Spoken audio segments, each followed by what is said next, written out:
संस्कारों का ससुराल। रामनगर में कनिका अपने परिवार के साथ रहती थी। उसके घर में उसके पिता मुकेश, माँ गीता, भाभी महक और भाई रमेश सब साथ मिलकर रहते थे। सुबह के 4 बजे महक घर में सफाई कर रही थी, तभी वहां उसकी सास गीता आती है। अरे बहू, इतनी देर हो गई, जल्दी जल्दी हाथ चला, अभी पूरा घर साफ करने को पड़ा है। जी माँ जी, अभी कर दूंगी। अरे ये कनिका कहाँ मर गई, उठी नहीं क्या अभी तक? माँ जी वो शायद पता नहीं। महक के बोलने से पहले जैसे गीता के मन पर सांप लौट गया हो, वो चिल्ला कर बोली, हाय हाय, देखो तो इस बेशरम को, आज कैसे पटर पटर जुबान चला रही है। क्या हुआ माँ, सुबह सुबह क्यों शोर हो रहा है घर में? अरे देख तो बेटा, पहले तो इसकी जुबान खुलती नहीं थी, आज मुझे पटक पटक से जवाब दे रही है। महक, क्या है ये? तुम्हारे अंदर संस्कार बचा है या नहीं, या फिर भूल गई? क्या कहा माँ से तुमने? मैंने तो कुछ भी नहीं कहा। माँ जी ननद जी का पूछ रही थी तो मैंने कहा कि पता नहीं। क्या कहा? ये कहा तुमने? लगता है सच में संस्कार भूलने लगी हो। माँ को इशारा करके बता नहीं सकती थी? अरे छोड़ ना बेटा, मैं खुद ही देख लूंगी कनिका को। अब गीता तेजी से सीधे कनिका के रूम में चली गई। वहां उसने देखा कनिका गहरी नींद में बिस्तर पर पड़ी सो रही थी। ये देखकर गीता उस पर भड़कने लगी। हाय राम, ये लड़की अभी तक सो रही है, चलो उठ जल्दी। माँ उठ रही हूँ। क्यों, क्या हुआ? क्या हुआ? तुझे अभी तक होश नहीं आ रहा? हमारे घर में औरतें सुबह 4 बजे उठकर काम में लग जाती है और तू यहाँ आराम फरमा रही है। अरे माँ, मैं कल रात देर तक सिलाई कर रही थी ना, इसलिए। बहाने मत बना, हमारे घर की बहू बेटियों के लिए कोई देर सवेर नहीं होती। अपने संस्कार मत भूल तू, चल उठ और बहू की मदद कर। कनिका चुपचाप बिस्तर से उठकर बाहर आ जाती है। उसकी भाभी महक पहले से ही किचन में काम कर रही थी। वो चुपचाप जाकर अपने काम में लग जाती है। उसके मायके का माहौल अनुशासन की बेड़ियों में बंधा हुआ था। तभी गीता किचन में आती है। अरे बहू, थोड़ा तेज हाथ चला, इतनी देर हो गई और अभी तक चौका नहीं धुला। जी माँ जी, बस अभी कर रही हूँ। मुझसे जबान मत लड़ाया कर। हमने तो अपनी सास के सामने कभी आंख उठाकर भी नहीं देखा, तो तुझसे काम में ये ढीलापन क्यों सहे हम? माँ जी मैं कोशिश कर रही।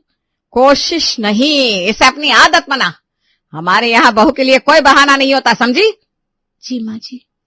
तभी रमेश दरवाजे से बाहर आया। वो ऑफिस जाने के लिए तैयार हो रहा था, लेकिन अचानक काम की हड़बड़ी में महक का हाथ जल जाता है। पर वो हाथ जलने की परवाह किए बिना नाश्ता तैयार करने लगी। उसकी आंखों से दर्द साफ झलक रहा था।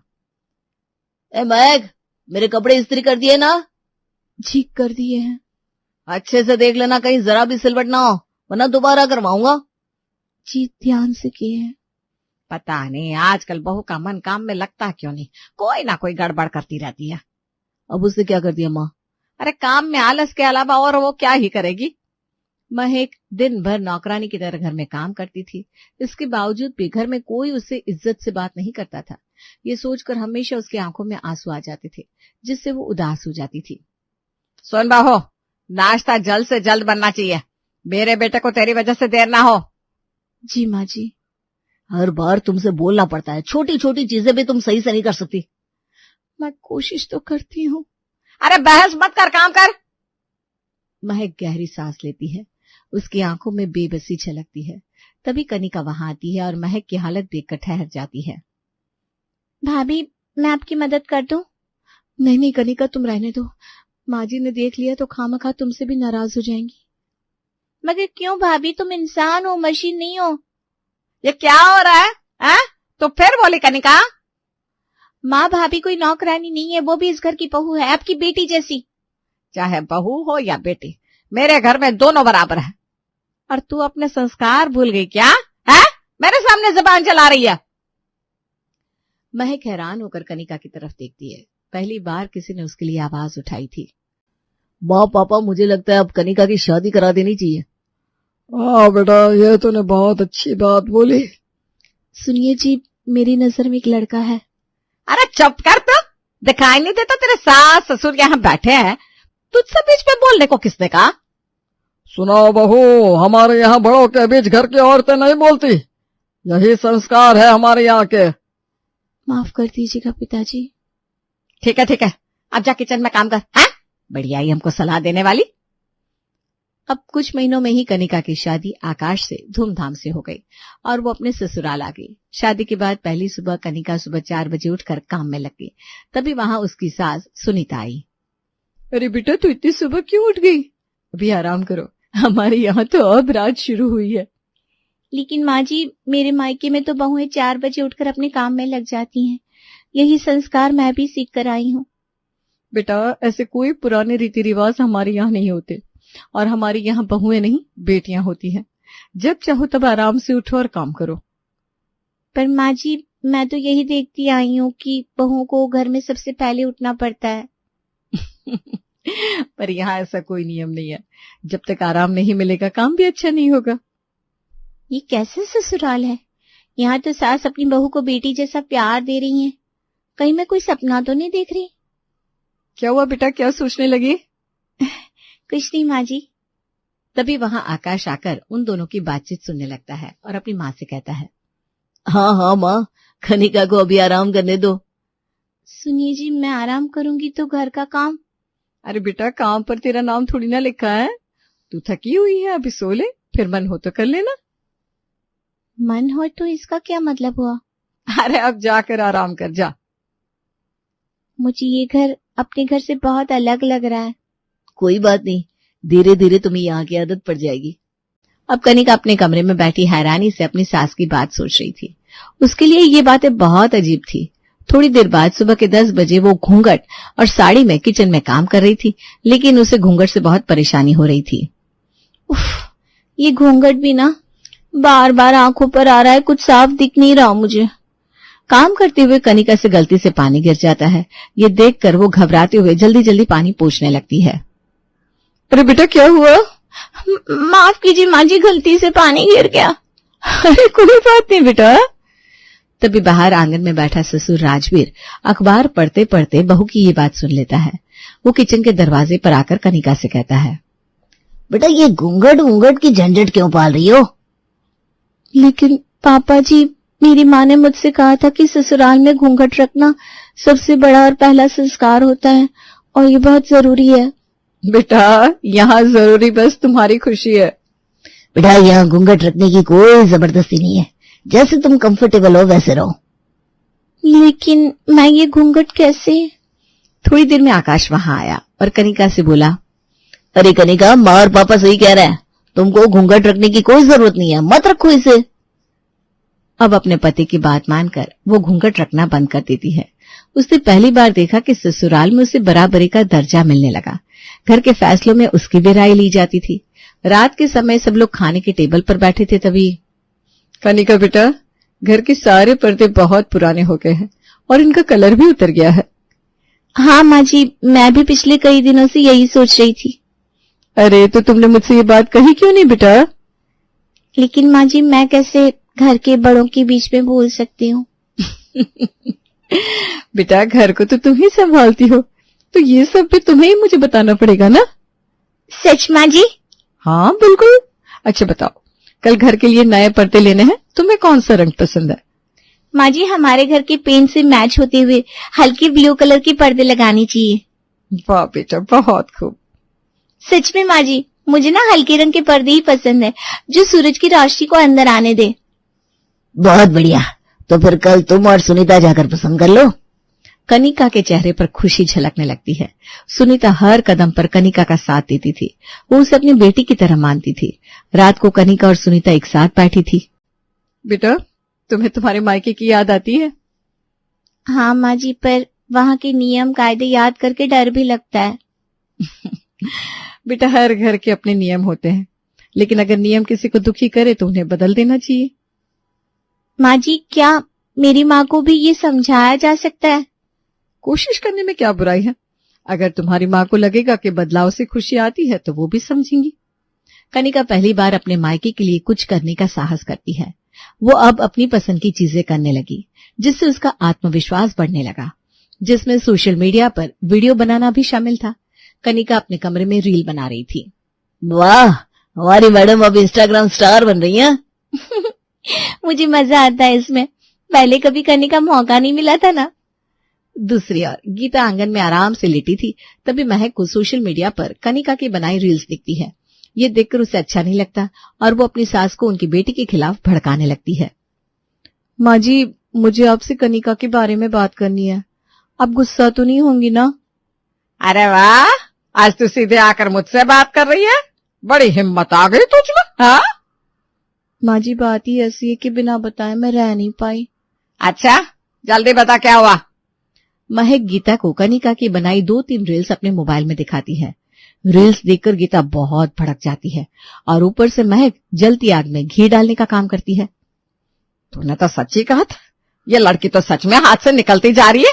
ना घूंघट, ना सुबह जल्दी उठने का नियम, और अब ये देखो मोबाइल पर नाच गाना। हाँ माँ जी, मुझे भी लगता है कि ये अपने मायके के सारे संस्कार भूल गई हैं। अरे मुझे तो डर है ये सब उसके सास ससुर ने देख लिया तो वो लोग हमारे बारे में क्या सोचेंगे। माँ जी, वो लोग तो फिर हमारे घर के संस्कारों पर ही उंगली उठाएंगे ना। बहू की बात भी सही है, मुझे कनिका की इन हरकतों पर लगाम लगानी ही पड़ेगी। उधर कनिका की रील्स और खुले विचारों की चर्चा अब पड़ोसियों तक पहुंच गई थी। उनके ताने गीता तक पहुंचने लगे। एक दिन गली में गीता कुछ पड़ोसनों के साथ खड़ी बातें कर रही थी। गीता बहन, ये तुम्हारी बेटी के छोटे छोटे कपड़े देखे तुमने? ससुराल में जाकर ये अपने संस्कार ही भूल गई।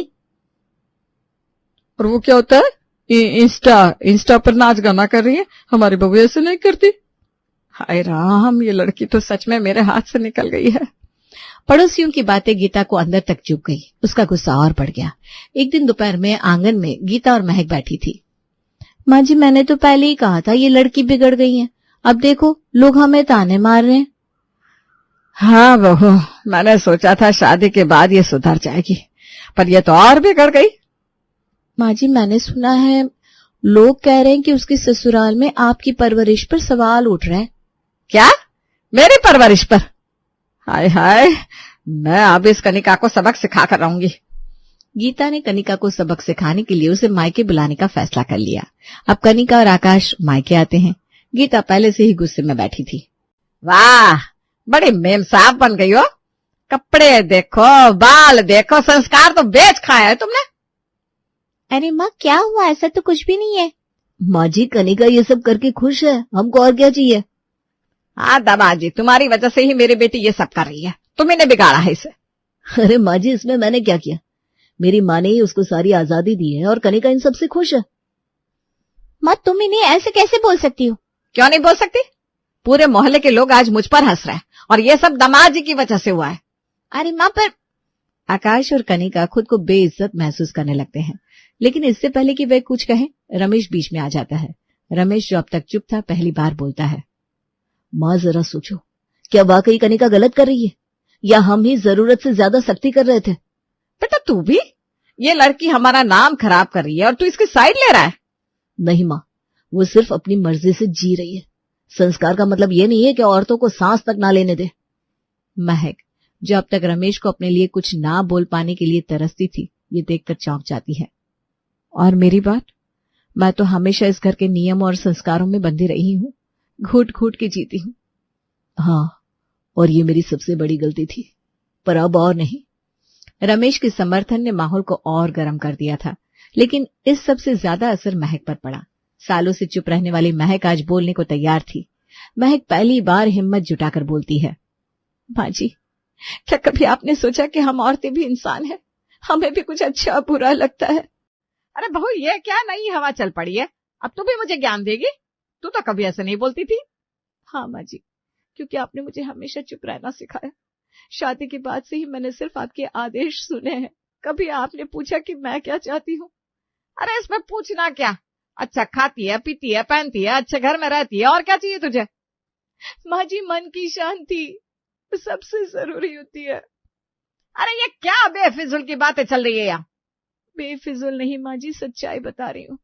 आपने तो मुझे इस घर की नौकरानी बना रखा है। क्या मेरी कोई इच्छा नहीं हो सकती, या मैं कभी अपनी राय नहीं दे सकती? पर हमारे यहाँ के संस्कार।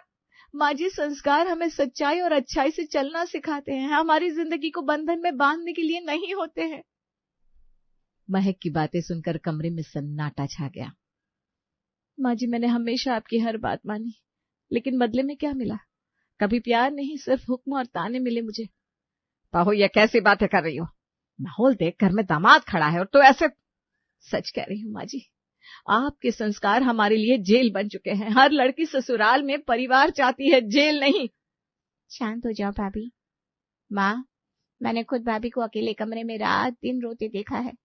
क्या बहुएं ऐसे रखी जाती हैं? ला, अब तो भी शुरू हो गई कनिका। माँ, भाभी ने आज अपने मन के अंदर दबा हुआ दर्द बाहर निकाला है। आपकी बहू घुट घुट की जी रही है, आपको इसका एहसास कभी नहीं हुआ? अरे पर ये तो। माँ जी, मैंने जानबूझकर आपको कनिका की वीडियो दिखाई ताकि आप देखो कि वो कैसे अपने ससुराल में खुश रहती है। आखिर वो भी तो अपने ससुराल में है। लेकिन तूने तो मुझसे भड़काने वाली बातें कही थी। मैं जानती थी ऐसा करने से आप कनिका को यहाँ बुलाकर समझाओगी और तब मैं आपके सामने अपनी बात कह पाऊंगी। ध्यान से देखो माँ, आपकी बहू अंदर तक टूट चुकी है। आप इसको खुश रहना कहती हो। ये सुनकर गीता को जैसे झटका लगा। वो बिना किसी को कुछ बोले अपने कमरे में चली गई। गीता अपने कमरे में बैठी अपनी पुरानी यादों में खो जाती है। रोहिणी अपने पति राज और सास भवानी के साथ रहती है। राज को नौकरी में प्रमोशन मिला है और अब वो मैनेजर हो गया है। घर में खुशी का माहौल है। अरे वाह, अब तो राज मैनेजर हो गए हैं। अब तो मैं खूब शॉपिंग करूंगी। मुझे जो जो चाहिए अब मैं सब ला सकूंगी। अब तो मेरी जिंदगी बड़े मजे से बीतेगी। चलो अब शाम के खाने की तैयारी कर लेती हूँ। आज तो मैं सब कुछ राज की पसंद का ही बनाऊंगी। रोहिणी बड़े प्यार से राज की पसंद का खाना बनाती है। 8 बज चुके थे। रोहिणी झटपट टेबल पर खाना लगाती है। अरे वाह बहू, आज तो तुमने बहुत कुछ बनाया है। क्या बात है, कोई खास बात? जी मम्मी जी, राज को प्रमोशन मिला है, वो मैनेजर हो गए हैं, इसलिए आज मैंने राज की पसंद का सारा खाना बनाया है। राज आते ही होंगे, अपनी पसंद का खाना देखकर खुश हो जाएंगे। रोहिणी खाना टेबल पर लगाकर राज के आने का इंतजार करने लगती है। 9 बज जाते हैं। राज अभी तक ऑफिस से नहीं आया था। ओहो, इतना लेट तो आज तक कभी नहीं हुआ।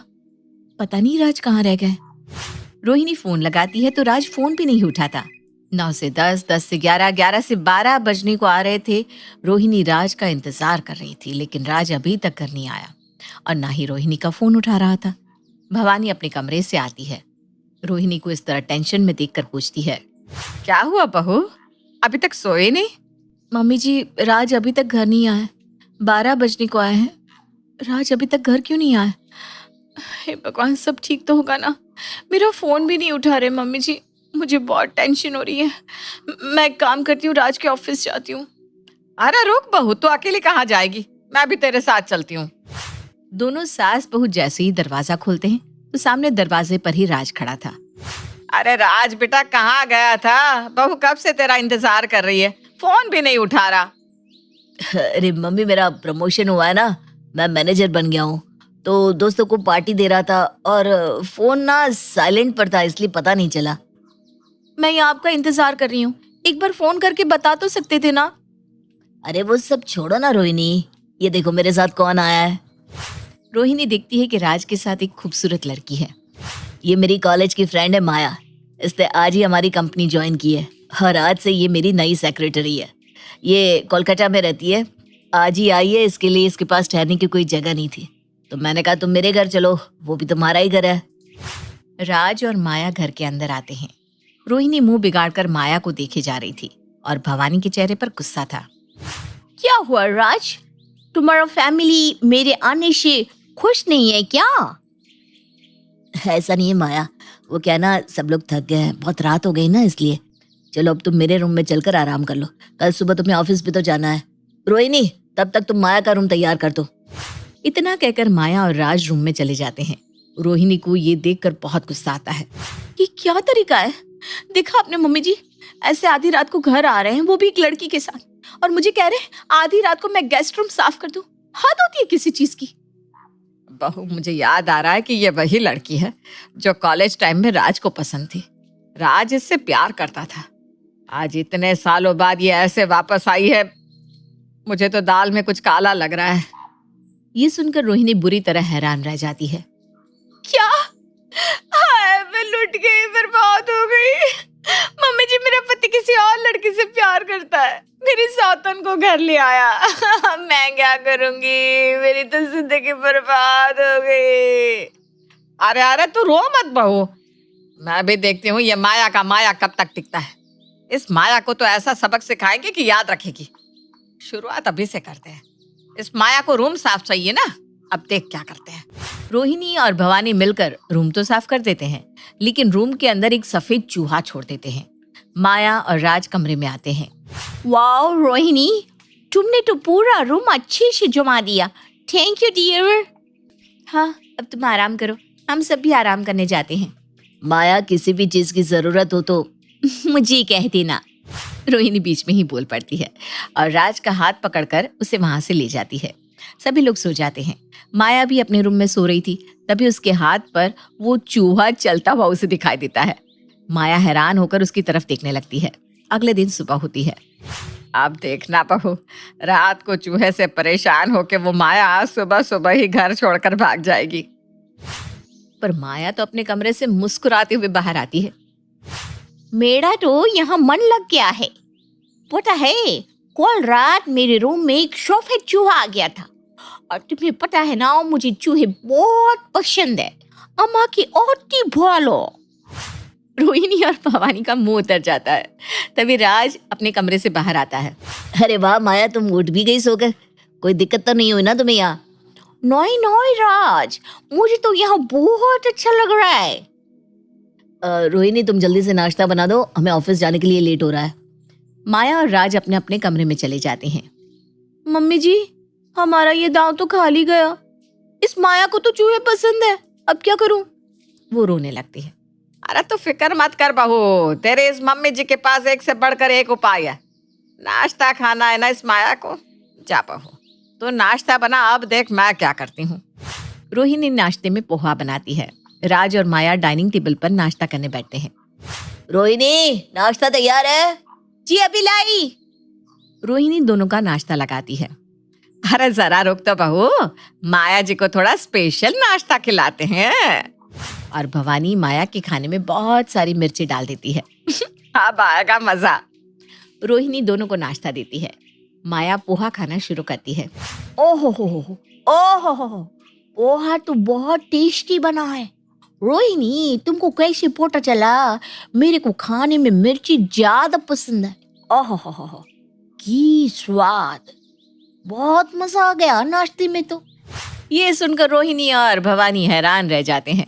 नाश्ता करके राज और माया ऑफिस के लिए निकलते हैं। रोहिणी अपना सर पकड़कर सोफे पर बैठ जाती है और रोने लगती है। हे भगवान, मेरे तो करम ही फूट गए थे।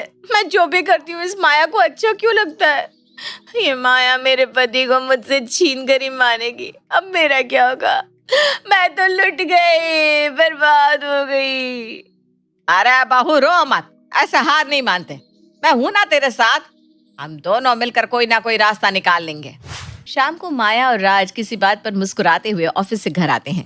राज, तुम भी ना, तुम्हारा मजाक करने का आदत अभी तक नहीं गया। मुस्कुराते हुए वो राज के कंधे पर हाथ रखती है। रोहिणी और भवानी को ये देखकर गुस्सा आता है। मम्मी जी, आप देख रही है ना, दोनों कैसे हंस हंस कर बात कर रहे हैं। राज और माया आके सोफे पर बैठ जाते हैं। रोहिणी, खाना लगा दो जल्दी से, आज तो बहुत थक गया हूँ। मैं तो खाना खाते ही सोने चला जाऊंगा। सब लोग डिनर कर लेते हैं। रोहिणी और भवानी भी सोने जाते हैं। मैं तो बहुत थक गया हूँ, सोने जा रहा हूँ। माया सोफे पर बैठी अपने लैपटॉप पर ऑफिस का कुछ काम कर रही थी। राज, ये देखो, इस फाइल में फाइनेंस चार्ट में कुछ दिक्कत आ रही है। क्या तुम मेरी हेल्प करोगी? हाँ, क्यों नहीं। राज माया के पास बैठकर उसे समझाने लगता है। रोहिणी और भवानी ये देखकर गुस्सा होती हैं। मम्मी जी, आप देख रही है ना, कैसे चिपक कर बैठे दोनों। मेरी तो जिंदगी खराब हो गई। वो फिर से रोने लगती है। अरे तू रोती क्यों रहती है? देख मैं करती हूँ कुछ। रोहिणी, देख नहीं रही मेरा बेटा कितना काम कर रहा है? जा उसके लिए चाय कॉफी कुछ लेकर आ। और वो रोहिणी की तरफ आंख मारती है। रोहिणी माया और राज के लिए कॉफी बनाकर लाती है। आप दोनों कितनी देर से काम कर रहे हो? ये लीजिए, कॉफी पी लीजिए। रोहिणी जानबूझकर कॉफी माया के लैपटॉप पर गिरा देती है। अरे ये क्या हो गया? I am sorry Maya. Oh no, मेरा लैपटॉप तो खराब हो गया। अब मैं काम कैसे करूंगी? ओह नो, ये क्या हो गया? अब तो कुछ नहीं हो सकता, अब तो लैपटॉप सुबह ही ठीक हो सकता है। वो भवानी की तरफ आंख मारकर मुस्कुराती है। ये क्या कर दिया तुमने रोहिणी? तुम्हें पता है कितनी इंपॉर्टेंट फाइल थी इसमें? पूरा लैपटॉप खराब हो गया। कल मेरी इतनी इंपॉर्टेंट प्रेजेंटेशन थी, माया उसी की फाइल बना रही थी। मेरे पास उस फाइल की दूसरी कॉपी भी नहीं है। अब क्या करूंगा मैं? मेरी नौकरी चली जाएगी। ये क्या कर दिया तुमने? ये सुनकर रोहिणी परेशान हो जाती है। तुम टेंशन मत लो राज, मैंने पहले ही पेन ड्राइव में एक कॉपी ले ली थी। हम तुम्हारे लैपटॉप पर काम कर सकते हैं। Thank God. अच्छा हुआ माया तुमने समझदारी से काम लिया, नहीं तो सब गड़बड़ा जाता। तुम कितनी समझदार हो। और वो माया के हाथ पर हाथ रखता है। ये देखकर रोहिणी से बर्दाश्त नहीं होता और वो फूट फूट कर रोने लगती है। हे भगवान, मेरे तो करम फूट गए। मेरा पति अब मेरा नहीं रहा। भगवान, मेरा क्या होगा? कल रात से अब तक जाने कितने उपाय कर चुकी इस माया को घर से बाहर निकालने के लिए, पर ये तो जा ही नहीं रही। ये कैसी बात कर रही हो तुम रोहिणी? ऐसा अनजान मत बनिए, मुझे सब पता है। माया आपका कॉलेज टाइम का प्यार है ना, आप आज भी उसी से प्यार करते हैं। मुझे मम्मी जी ने सब कुछ बता दिया है। आप मुझे छोड़कर माया के साथ रहना चाहते हैं ना, इसीलिए उससे इतना हंस कर बात कर रहे हैं, उसी के साथ टाइम बिताते हैं। अरे ये कैसी बात कर रही हो तुम रोहिणी? तुम जैसा सोच रही हो ऐसा कुछ भी नहीं है। वो सब मेरा पास्ट था। आज के टाइम में माया और मैं सिर्फ अच्छे दोस्त हैं। माया इस शहर में नहीं है, ऊपर से मेरी ऑफिस में मेरे सेक्रेटरी के तौर पर काम करती है, इसीलिए माया को घर लेकर आया। मैं सिर्फ एक दोस्त होने के नाते माया की हेल्प कर रहा था, और तुम हम दोनों के बारे में इतना गलत सोच रही हो। आप दोनों को साथ देकर मुझे लगा आप दोनों के बीच में कुछ चल रहा है। रोहिणी, ये कैसी सोच है तुम्हारी? क्या एक लड़का और लड़की सिर्फ दोस्त नहीं हो सकते? दोस्ती का मतलब गलत नहीं होता रोहिणी, ये बात तुम्हें समझनी चाहिए। तुम्हारे भी तो कॉलेज में कई लड़के दोस्त थे, मैंने तो कभी ऐसा नहीं सोचा। रोहिणी, जिस तरह से भाई बहन, पति पत्नी, माँ बेटे का रिश्ता पवित्र होता है ना, वैसे ही दोस्ती का रिश्ता भी पवित्र होता है। तुम्हें ऐसा नहीं करना चाहिए था। मुझे माफ कर दो, अब मुझे मेरी गलती का एहसास हो गया है। अब मैं समझ गई हूँ, एक लड़का और लड़की अच्छे दोस्त भी हो सकते हैं। मुझे भी माफ कर दे बेटा, मैंने भी इस सब में बहू का साथ दिया था, लेकिन अब मुझे भी समझ में आ गया माया बेटा कि तुम लोग अच्छे दोस्त हो, इसलिए तुम जब तक इस शहर में हो तुम यहीं रहोगी। हाँ बेटा। माया मुस्कुराकर रोहिणी और भवानी के गले लग जाती है। मनोरमा अपनी समधन नीलम से कहती है, बहन जी अब रिश्ता तो तय हो ही गया है, अब बस कुछ दिनों में बच्चों की शादी हो जाए। बहन जी आप चिंता मत कीजिए, पंडित जी से बात कर लूंगी मैं। शादी का मुहूर्त आसपास का ही निकालने को कह दूंगी। अब शादी ब्याह जल्दी हो जाए वही अच्छा है। ये तो आपने बिल्कुल सही कहा बहन जी। अच्छा तो अब हम चलते हैं, अब तो रिश्ता जुड़ ही गया है, आना जाना तो लगा ही रहेगा बहन जी। इतना कहकर मनोरमा वहां से चली जाती है। कुछ दिनों बाद मनोरमा के बेटे आदित्य की शादी नीलम की बेटी निधि से हो जाती है। शादी के बाद निधि का ससुराल में पहला दिन था। सर्दियों का मौसम होता है।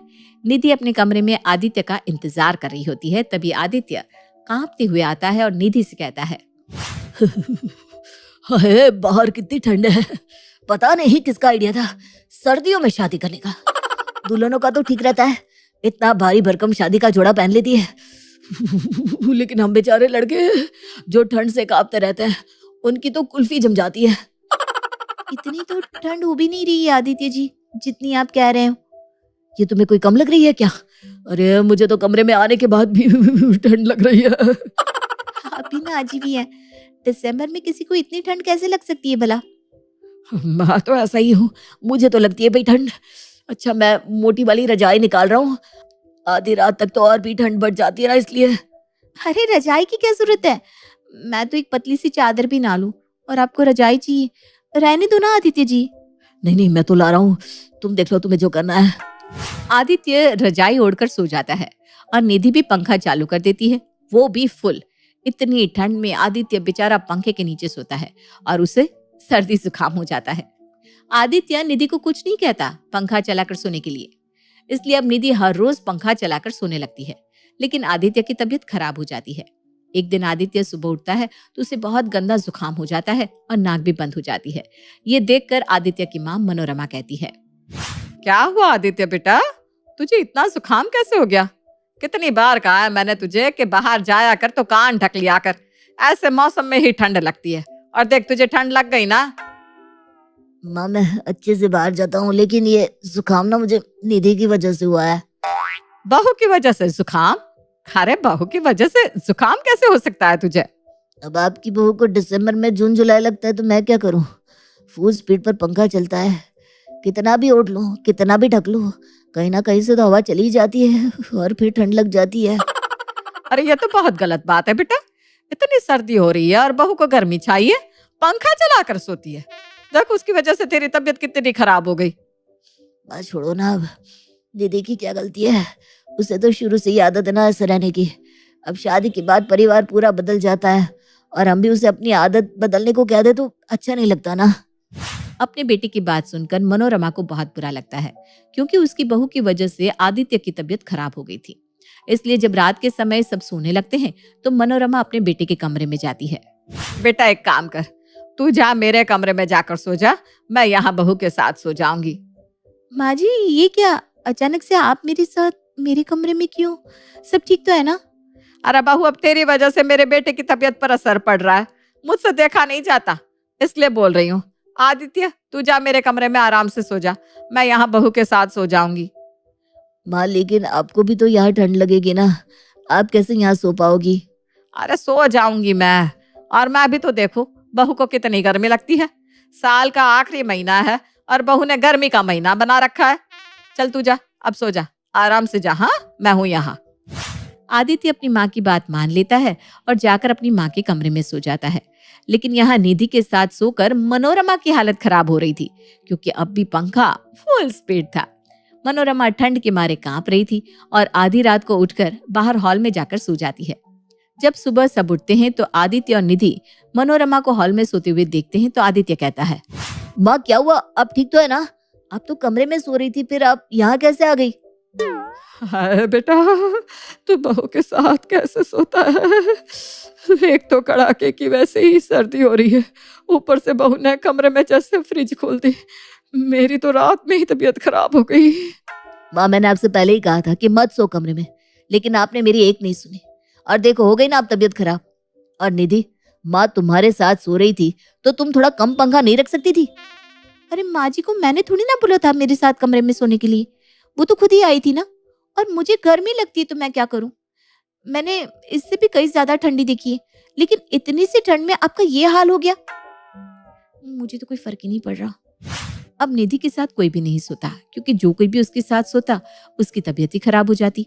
ऐसे ही एक दिन सब लोग हॉल में बैठे थे, तभी वहां निधि आ जाती है और एसी चालू कर देती है, जिसके बाद मनोरमा को बहुत गुस्सा आता है और वो कहती है, बहू ये क्या है, हम सब यहाँ बैठे हैं और तूने एसी चला दी, और वैसे ही तेरे साथ सोकर अब तक हमारी सर्दी दूर नहीं हुई और फिर तूने यहाँ एसी चला दी। अरे हमें क्या मारने का इरादा है तेरा? माँ जी आप लोगों को अगर इतनी ही ठंड लग रही है तो आप लोग अपने अपने कमरे में चले जाओ ना, मुझे तो गर्मी लग रही है। अब मैं यहाँ एसी ना चलाऊं तो क्या करूं? लेकिन निधि यहाँ तुम अकेले तो नहीं बैठी हो, यहाँ और भी बाकी सब लोग बैठे हैं ना। हम तुम्हें कुछ कहते नहीं तो तुम भी तो हमारे बारे में समझो कुछ। अरे बेटा इससे कुछ भी बोलने का फायदा नहीं, इससे तो वही करना होता है जो इसका मन करता है। लेकिन माँ हमें इसे कुछ तो बोलना पड़ेगा ना, वरना ये तो दिसंबर में हमें मार ही देगी। मुझे तो अब घर में भी 4-4 कपड़े पहनने पड़ते हैं। अरे बहू को बोल देंगे तो वो जैसे मान ही जाएगी, है ना। अब तो मैं कल बहू की माँ को ही बुलाती हूँ, सीधा बहू की माँ से ही बात करूंगी। अगले ही दिन मनोरमा निधि की माँ नीलम को बुलाती है, और जब नीलम घर आती है तो मनोरमा नीलम से कहती है, और बताइए नीलम जी कैसी है तबीयत आपकी, सर्दी जुकाम तो नहीं ना? नहीं नहीं बहन जी सब ठीक है, आप बताओ कैसी हो? बहन जी आप तो ठीक हो लेकिन हम नहीं। अरे कैसी लड़की है ये, दिसंबर में से गर्मी लगती है। अरे हम लोगों को तो हर रोज सर्दी जुकाम हो जाता है, कुछ तो समझाओ। बहन जी तभी तो हमने इसकी शादी की है। अब 12 महीने बिजली का बिल भरो और इसे संभालो। दिसंबर में गर्मी तो बस इससे ही लगती है। सही कहा, अब तो बहू बन ही गई है तो झेलना ही पड़ेगा। मनोरमा जी को अब ऐसी बहू को ना चाहते हुए भी झेलना पड़ता है, जिसके बाद मनोरमा और आदित्य बस गर्मियों के आने का इंतजार करते थे, क्योंकि तभी तो मुमकिन होता था निधि के पास बैठना।